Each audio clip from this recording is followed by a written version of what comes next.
Bonjour et bienvenue dans cette dans ce nouveau tirage d'actualité que je vais faire en lien avec Elon Musk et ses ambitions par rapport à la conquête spatiale. Alors j'ai utilisé pour cela le tarot de Marseille de Nicolas Convert et le tarot avec les illustrations de Gustave Delon. La première question que j'ai envie de poser, que peut-être tout le monde se pose, va-t-il réussir à faire une expédition sur Mars? Va-t-il réussir à aller sur Mars et à faire cette fameuse expédition sur Mars? Alors, on va faire un tirage en croix. euh, donc la situation actuelle, les obstacles, les défis, le conseil du tarot. On va voir pour 2025, on va voir sur un horizon peut-être on va dire 3 à 5 ans, hein, parce que ce sera peut-être pas forcément, ça peut prendre un certain temps, hein, cette aventure. Et je vais recouvrir tout de suite avec le tarot. Donc qu'est-ce qui va en être de cette conquête spatiale vers Mars?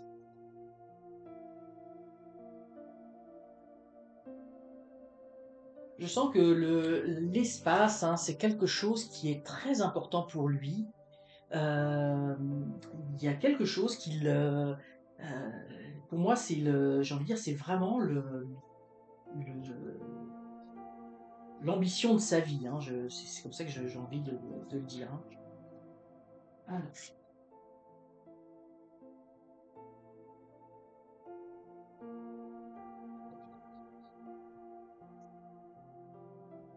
bon. Alors déjà, ce qu'on peut voir, hein, ce qu'on peut voir par rapport à ce tirage, euh, moi, j'ai l'impression qu'il ne, enfin, on va le mettre comme ça, j'ai l'impression qu'il ne va pas, il va pas pouvoir se rendre sur Mars. Actuellement, la situation est bloquée, hein, malgré toutes les déclarations qu'il fait, hein. C'est quelqu'un qui use beaucoup de la communication. On l'a vu dans le dernier tirage sur Elon Musk. Il se sert beaucoup de la communication pour aller réveiller, susciter l'émotionnel chez les personnes, hein. Et c'est comme ça qu'il joue, hein, pour lui, c'est comme s'il jouait de la musique et il sait que ça a une influence, hein. Quand on écoute de la musique triste, eh bien on est triste. Quand on écoute de la musique joyeuse, eh bien on a envie de danser, etc. Il a très bien compris ça, mais sur le plan émotionnel, hein. Donc il joue sa musique, hein, au niveau des émotions. Il va véhiculer des choses pour, euh, pour qu'il y ait un impact, hein. Donc il parle beaucoup là, mais il est bloqué, hein. Il est bloqué actuellement. Ici, on a la reine d'épée. Je me fie beaucoup aux illustrations avec le Gustave Doré. Là, je vais voir ce qui me vient. Euh, moi, ce que je ressens, c'est qu'actuellement, là, je vois avec la reine d'épée, puis les personnes, vous voyez, on a une personne qui a l'air de se prosterner. Moi, je vois qu'il est il est très en colère, enfin très en colère. Moi, je le sens colérique, hein, je l'avais dit la dernière fois, mais je sens de la colère en lui quand ça va pas comme il veut. Tant que ça va comme il veut, tant qu'il obtient ce qu'il veut, il n'y a pas de problème. Mais sinon, il y a quelque chose qui boue à l'intérieur. Est-ce qu'il le manifeste ou pas? Mais il y a quelque chose qui boue et je vois les yeux, vraiment le regard, son regard qui peut être très très noir quand ça ne se passe pas comme il veut, hein. Pour moi, il faut qu'on lui obéisse un petit peu au doigt et à l'œil. Et là, je pense que ça ne va pas du tout, parce que ces équipes-là, il met beaucoup de pression sur ces équipes parce qu'il veut, c'est un défi qui est très important pour lui. Et là, ça ne marche pas, hein, ça ne marche pas. On a les épées, ici c'est vraiment l'intellectuel. Puis comme je dis, moi c'est quelqu'un qui valorise l'intellect, hein. Pour lui, c'est ce qui est primordial. Euh, c'est pour ça que sûrement il va être intéressé à mettre des puces dans le cerveau ou quoi que ce soit pour optimiser, upgrader le cerveau, parce que pour lui, c'est l'implacabilité, le côté intellectuel. Donc là, il comprend pas qu'on n'arrive pas à trouver une solution pour aller sur Mars, hein. Et ces équipes, ça doit pas être facile tous les jours. Au niveau des obstacles, ici, pour moi, j'ai le sentiment, évidemment, il y a des choix à faire. Il va pas, je pense qu'il va être obligé de renoncer à certaines choses par rapport à ce qu'il voulait faire sur Mars, hein, parce que là on est vraiment dans Mars. Et vous voyez ici en plus avec Le chariot qui pour moi, j'ai le sentiment, on l'avait la dernière fois sur qui Elon Musk, il sortait 2 fois, enfin, et là on a l'impression que bah, il s'avance plus aussi vite là, il regarde vers l'arrière, il va être obligé, il avance un petit peu, oui c'est la lune, c'est les ténèbres, il va être obligé de faire certains choix et pour moi il va devoir renoncer à certains de ses projets. Et peut-être d'ailleurs il n'a pas peut-être pas nécessairement révélé tout ce qu'il voulait faire par rapport à Mars, mais possiblement qu'il avait envie de faire une colonie ou développer quelque chose sur place, et qu'il va falloir qu'il renonce à certaines choses, hein. Est-ce que ça peut vouloir dire qu'il renonce à ce qui est soit comment dire, une mission habitée, donc soit bon, le fait d'habiter sur Mars, donc ça je pense que c'est un peu, de toute façon ça ne fonctionnera pas, mais le fait d'envoyer une mission avec des personnes, hein, peut-être que ça va être 100 personnes sur place, parce que j'ai le sentiment qu'il va falloir qu'il fasse des choix, parce que ça va être quand même risqué. Ça va être risqué, et lui ça ne le dérange pas qu'il y ait des personnes qui périssent, hein, dans le sens, pour lui c'est pour la science, hein, si jamais ça ne fonctionnait pas, mais c'est son image publique qui en prendra un coup, donc il va devoir faire un petit peu, il est obligé de mettre de l'eau dans son vin parce que il peut pas se permettre d'avoir la population contre lui, hein. C'est encore une fois l'émotionnel qui ressort. En fait, il y a beaucoup de ces décisions qui sont prises, je vous dis, dans un esprit de manipulation de la population. Et s'il veut que la population le suive dans ses projets et un petit peu le vénère entre guillemets, hein, parce que pour moi, il se pose au-dessus de la population, hein. Lui, il se sent au-dessus de la Terre, au-dessus même de la planète, des personnes, etc. Et il va devoir mettre un petit peu d'eau dans son vin et peut-être renoncer à certaines choses parce que si jamais la mission se passait mal, si jamais il y avait des personnes qui venaient à décéder à plusieurs reprises, eh bien ça pourrait avoir un impact très négatif sur sa compagnie, sur ce qu'il est, sur ce qu'il véhicule, etc. Donc le conseil du tarot, effectivement, il y en a la tempérance, hein, c'est de mettre un petit peu d'eau dans son vin. Là, en plus c'est intéressant parce qu'on a le roi de Pentacle, hein, donc celui un petit peu qui dirige, et ben, il faut qu'il prenne un peu conscience, j'ai envie de dire, de son peuple, hein, ce roi-là. Il va falloir qu'il fasse un petit peu, qu'il fasse attention à ce qu'il fait parce que c'est son image de marque, hein, qui va en prendre un coup. euh, Parce que moi j'ai l'impression il va, comme on dit ici en Amérique du Nord, all-in, c'est-à-dire qu'il y va à fond, et puis s'il y a des dommages collatéraux, s'il y a des décès, s'il y a des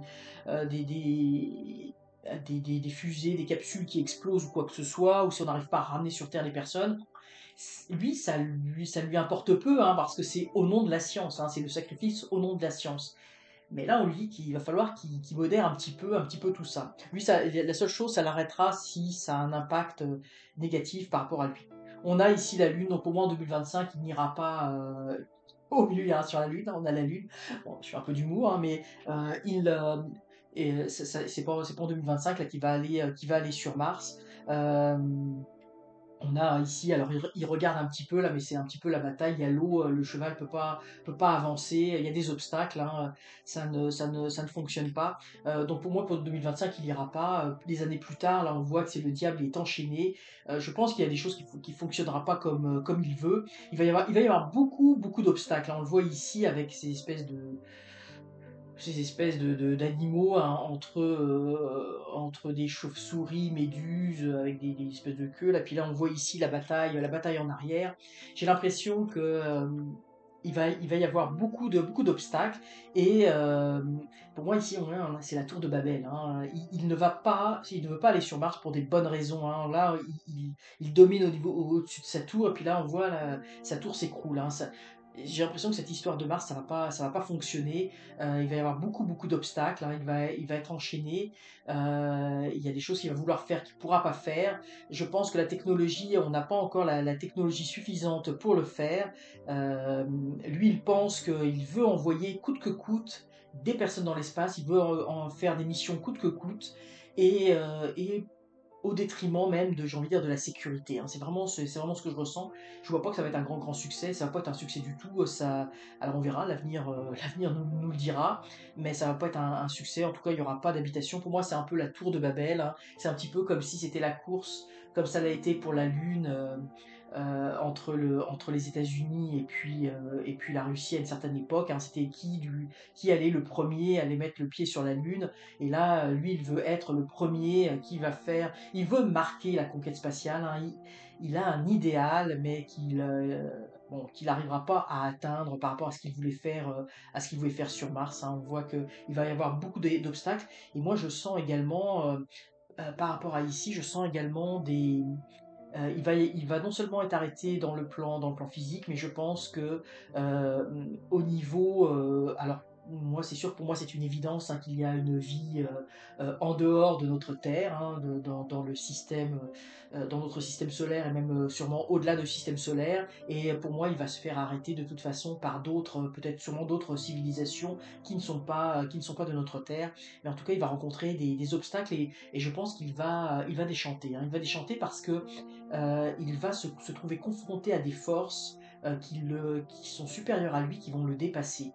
Alors, pour moi, là, on voit dans le jeu, ça va pas être un grand succès, sa mission par rapport à Mars. On va faire un rapide tirage en lien avec la Lune, hein, puisqu'il, évidemment, la Lune est aussi dans sa ligne de mire. Alors, on va faire juste un tirage à trois cartes par rapport à la Lune, hein. Est-ce qu'il va, comment va se développer sa mission par rapport à la Lune? On va faire présent, enfin passé, présent, futur. Bah passé peut-être pas parce que, bah, on peut peut-être voir.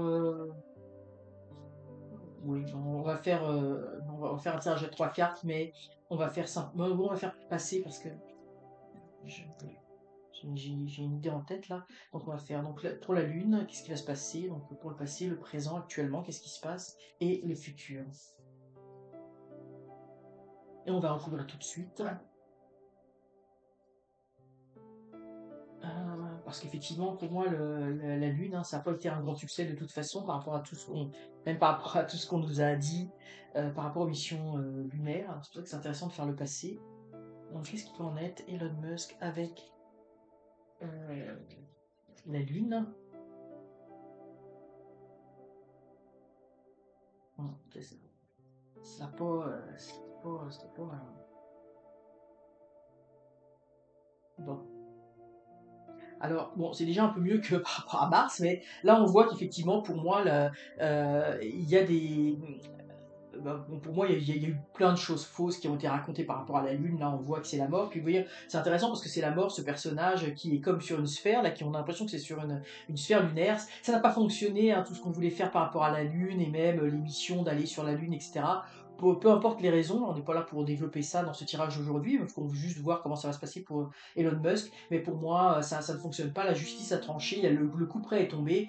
Ça n'a pas fonctionné. Tout ce qu'on a voulu faire par rapport à la Lune, et c'est d'ailleurs pour ça on est quasiment pas retourné, enfin on n'est pas retourné sur la Lune depuis. Il y a beaucoup de choses fausses, hein, qui ont été racontées. Et oui, on a la mort, donc c'est quelque chose. Alors c'est quelque chose qui, bon, la conquête spatiale par rapport à la Lune, c'est quelque chose qui relève pour moi là, actuellement du passé. Alors on a lui actuellement, donc c'est la situation le présent. Lui, il est en pleine forme, il est plein dans sa force. Lui, il veut évidemment aller sur la Lune, mais un petit peu comme pour Mars, je crois qu'il veut faire, de toute façon, ce qu'il veut faire, c'est comme on dit, du tourisme, hein, du tourisme spatial. Donc, c'est très sympathique. On offre un petit billet au lieu d'aller tranquillement sur une plage, se détendre ou aller se baigner dans la mer. Eh ben non, on va aller sur la Lune. Donc, lui, c'est vraiment ça. Et puis ici, on a, pour moi, la force ici, ça représente les puissants. Ceux qui ont de l'argent, ceux qui pourront se payer ces voyages lunaires. J'ai l'impression que c'est vraiment ça en ce moment, c'est plus au niveau du tourisme. Et puis, vous voyez, on a le petit peuple ici, là, qui n'ira pas, évidemment, qui n'ira pas sur la Lune. Mais pour moi, effectivement, cette volonté d'aller sur la Lune, c'est un côté très élitiste, hein. Il est vraiment ici avec la force, il a cette volonté, et j'ai le sentiment que c'est comme si ça va asseoir sa puissance, hein, comment dire, son influence sur les personnes qui ont déjà de l'influence, hein. Pour moi, c'est quelque chose qui est réservé à une élite, hein. Là, on a le contraste avec, vous voyez, cette maison qui a l'air un peu, enfin moi je le sens un petit peu en ruine. Et puis vous voyez ce que j'avais ressenti sur Elon Musk, hein. Ici on a la croix, on a le Christ, hein. Pour moi, le peuple ici est crucifié. Et pour moi, Elon Musk, en fait, lui, il n'est pas du tout dans des valeurs spirituelles. Pour lui, je dirais pas qu'il n'est pas spirituel, cet homme-là, mais sa spiritualité à lui, euh, le, c'est la technologie, c'est la science, et c'est pour ça que pour moi il y a quelque chose de très très froid à l'intérieur de lui, de très même d'inquiétant, de très glacial, parce que oui, on a le contraste avec lui, s'il y a des gens qui souffrent sur Terre, qui n'ont pas à manger, ça l'intéresse pas. Ça l'intéresse pas vraiment. Lui, sa véritable foi, c'est la science, c'est la conquête. Et parce qu'il pourrait très bien utiliser cet argent, hein, bah, pour aider les populations qui sont en détresse, hein, de faire de la philanthropie. Mais c'est pas du tout ça. Et il a une vision très élitiste du monde, des choses. Pour lui, il n'y a pas de souci, hein, que la Lune soit, j'ai envie de dire, c'est un peu le territoire exclusif d'une élite, hein, d'une élite, et dont bien sûr il fait partie, hein. Donc il est dans cette logique-là de faire ce tourisme spatial, ou en tout cas que la Lune puisse être accessible à une certaine élite. Et il y voit, parce que moi ce que je ressens, c'est que dans tout ce qu'il fait, il y a toujours une raison pour laquelle il fait des choses, hein.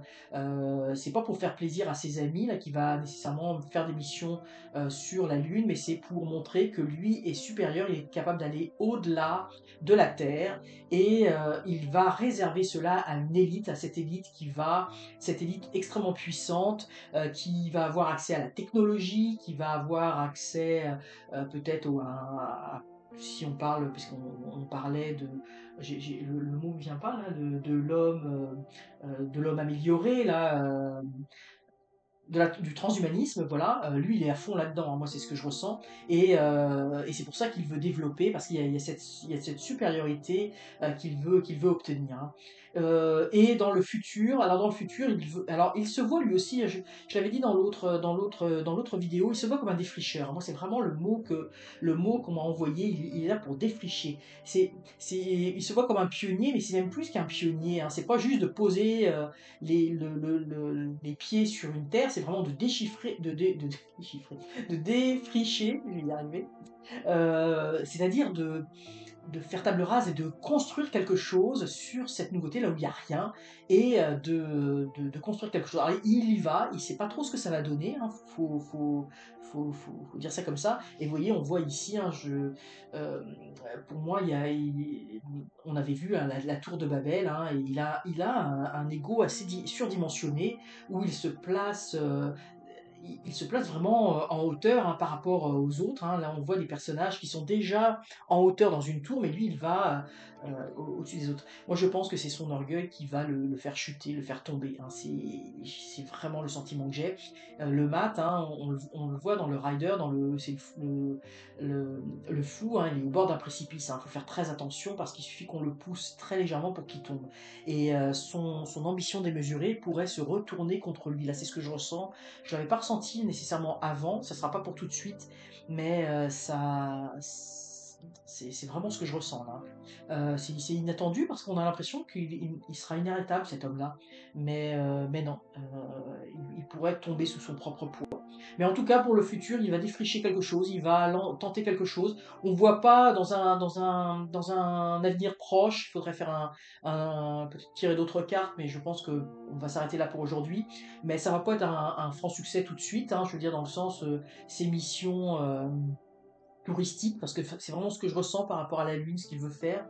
Bon, peut-être qu'il y aura d'autres choses, mais ça en est qu'au balbutiement, hein. Là, on est dans un futur proche, donc c'est pas en 2025 là que tout va se mettre en place tout de suite. Ça va prendre un certain temps, et il y a encore ici, on voit un avenir quand même aussi incertain, hein, parce que à quel moment son orgueil surdimensionné, là on le voit, hein, son ego surdimensionné va le faire tomber.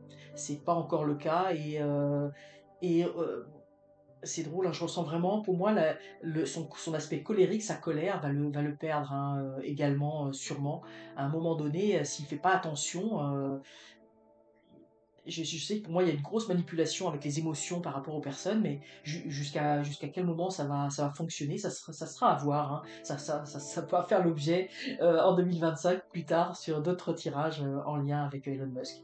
Donc voilà un petit peu ce que l'on pouvait dire sur la conquête spatiale par rapport à Elon Musk. Si jamais cette vidéo vous a intéressé, bah, n'hésitez pas à la liker, à la commenter aussi. N'hésitez pas à me dire dans les commentaires, vous, comment vous voyez cette conquête spatiale par rapport à Elon Musk, hein, Mars, la Lune et peut-être d'autres planètes, hein, qui sait, à mon avis, il s'arrêtera pas de sitôt. N'hésitez pas à m'indiquer donc en commentaire, vous, comment vous voyez la situation. Et surtout, abonnez-vous, c'est encore mieux. À très bientôt pour de nouvelles vidéos. Alors, je vais faire un petit tirage bonus par rapport à Elon Musk, par rapport notamment à l'espace, et j'ai l'oracle d'Uri Geller qui est sorti il n'y a pas très longtemps. Alors, je trouvais que c'était fort approprié. C'est un oracle que j'aime beaucoup, qui est très intuitif, hein.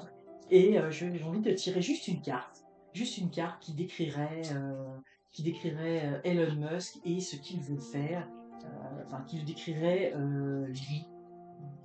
Alors, on va voir ce qu'il va en ressortir.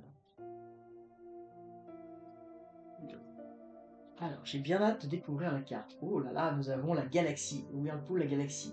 Oui, moi je sens que cet homme-là, effectivement, c'est un homme qui sera toujours en mouvement, hein, qui sera toujours. Euh, euh, Fais attention parce que ça brille avec, la caméra. C'est quelqu'un qui sera toujours en mouvement et pour lui, il est vraiment tourné vers les étoiles, vers les galaxies. Et vous voyez, pour moi, alors je sais que pour certains ça paraîtra fou, mais je le dis quand même, je me dois de le dire parce que je l'ai ressenti tellement fortement. Il y a des fois des choses qu'on n'ose pas dire, on ne sait pas comment ça va être perçu, mais effectivement, je me suis engagé à transmettre de façon transparente ce que je ressentais, mais pour moi, cet homme-là n'est pas un terrien. Il est dans ce corps physique, mais il vient d'une autre galaxie, d'un autre monde. Et alors après, j'en ai pas dans les théories du complot ou quoi que ce soit, moi je fais juste vous dire ce que je ressens. Pour moi, son ADN n'est pas un ADN terrestre, n'est pas un ADN humain, et alors au sens de ses énergies, hein, de qui il est. Et c'est pour ça que c'est pour ça que j'ai du mal à le cerner, cet homme-là. Il y a une part de lui que je ne comprends pas. Je l'ai dit dans une vidéo que j'ai faite sur lui, parce que précisément il ne vient pas de ce plan-là, de ce monde-là, et ses valeurs ne sont pas les mêmes. Alors il faut faire très attention parce que nous, nos valeurs sont des valeurs d'amour, de compassion, euh, ben oui, des valeurs d'amour, hein. Pour moi, c'est la valeur numéro un, hein. C'est la règle numéro un, c'est la règle de Dieu, de la source, de la divinité, de l'être, de qui nous sommes profondément, même si c'est pas toujours manifesté dans le plan physique. Et il faut espérer que de là d'où ils viennent, cette valeur-là soit la même valeur, mais de ce que j'en vois, de ce que je ressens, des tirages que j'ai faits, j'ai l'impression que ce sont d'autres valeurs qui priment, et ça, c'est inquiétant. Mais là, on en est à qui est Elon Musk, donc lui, il, euh, c'est comme s'il voulait recréer quelque chose, une réalité qu'il connaît, qu'il ressent, qu'il perçoit. Est-ce qu'il en est conscient ou pas, ça je ne le sais pas. Mais en tout cas, c'est vraiment dans, je vais dire que c'est vraiment le mot, c'est dans son ADN. Tout ce qu'il fait, c'est vraiment, il le ressent profondément de l'intérieur. Il veut reproduire quelque chose qu'il connaît ou qu'il a connu. Alors, comme je vous dis, consciemment, inconsciemment, ça je ne le sais pas. Je pense qu'il y a une partie de choses qu'il ressent, qu'il sait, il sait qu'il est différent des autres. Ça pour moi, c'est indéniable. Jusqu'à quel point, je ne sais pas, mais il veut recréer sur cette planète Terre un idéal, l'idéal de qui il est, l'idéal de sa planète, de sa galaxie, et c'est pour ça qu'il est autant tourné vers l'espace, et il va vouloir, c'est ça, il y a un effet de mimétisme, et puis il y a un effet de mouvement, il ne s'arrêtera jamais, cet homme-là. Il ne s'arrêtera jamais de faire ce pourquoi il est venu sur Terre. Il ne cessera jamais d'essayer d'accroître sa puissance, d'accroître, ici je sens aussi la communication, parce que pour moi, la communication pour lui est le fer de lance. Il faudra faire très attention, je pense, par la suite. Pour moi, là, je sens un petit peu, vous savez, comme les ondes radio, c'est-à-dire que est-ce qu'il ne faudrait pas que toute la communication, l'Internet, parce que qui détiendra Internet, hein, demain sera un petit peu j'ai envie de dire, le maître du monde. Il suffit de couper Internet. Si toutes les communications sont rompues, qu'est-ce qui va se passer, hein? Un pays peut tomber, hein, de bien des façons, mais il n'y aura plus nécessairement besoin de faire des guerres telles qu'on les connaît, hein, sur la Terre. Simplement, les communications vont être un enjeu et lui va faire tout ce qu'il faut pour développer les communications et de faire en sorte qu'il ait la main mise sur ces communications, parce que, comme je dis, hein, celui qui sera maître des communications pourra faire ce qu'il veut, hein. Dans n'importe quel conflit, si on veut que, s'il y a par exemple, deux pays qui sont en conflit, on coupe l'internet à un pays, eh ben, il va tomber. Il va perdre la guerre si c'est un pays qui est en guerre. Mais même si on veut faire échouer rendre à néant une nation, ça sera fait par les moyens des communications. Comme je dis, lui, il a une vision au-delà de la vision que nous avons. Il a une vision très futuriste. Il se sert de mémoire du passé, de ce qu'il est, hein, parce que, comme je dis, il a une façon de penser qui n'est pas la nôtre. Et j'espère que ces valeurs, j'espère que dans ces valeurs à lui, ben, la valeur de l'amour que nous portons tous à l'intérieur de nous, vers laquelle nous tendons à évoluer, eh bien j'espère qu'il la porte également, mais je dois vous avouer que sérieusement j'en doute. Alors voilà, c'était un petit tirage, j'ai envie de dire complémentaire, que j'avais envie de faire et que je trouve aussi fort intéressant et révélateur. Alors j'espère que ce court tirage vous aura plu. À très bientôt.